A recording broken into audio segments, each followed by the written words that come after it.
after getting out of prison, I had a trust problem. So I didn't trust any organizations. I didn't want to be associated with any organization.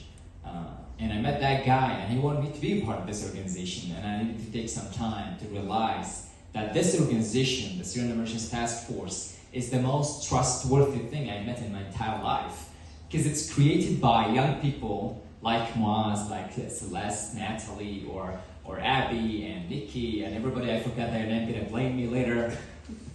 Those people can actually go somewhere else, use their degree to earn so much money, work in a business company, but they chose to go to the Syrian Emergency Task Force, an organization with a so small budget that's working to create as much value for the Syrian people as possible.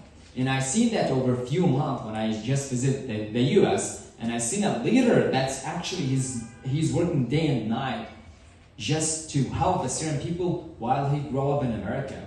What would make a human being who grew up in America care for a kid or for anyone in Syria? That's so far away from the US. Why would we care if we're here, right? Why wouldn't he just focus on his private life? This guy got no private life, right? Why would you focus on what makes him? That was the question in my head.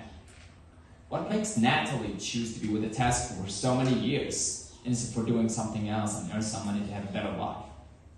It's the value the task force has been creating for so long time. And most importantly, the hope the task force creates by getting those young people that are helping old, young, and kids in Syria every day. You can call Moaz at 3 a.m. and he would reply to you.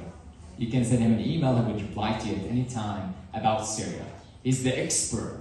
And now I give you credit so much, man. But what I'm trying to tell you is that there is so great importance when we care about the people on the other side of the world, because that's their only hope. People around them are suffering, so they can't help them.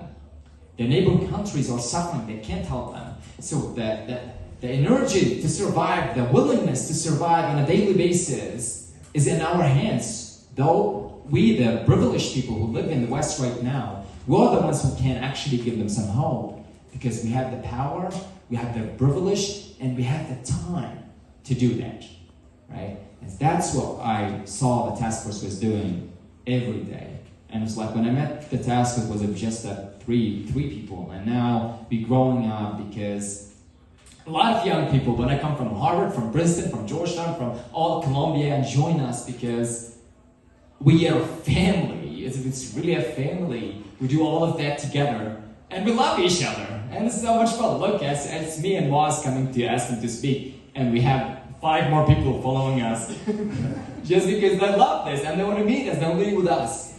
So there's a reason the task force is here today, is to get you to care, right? If you manage to care, to think about what we went through, don't think about it all the time.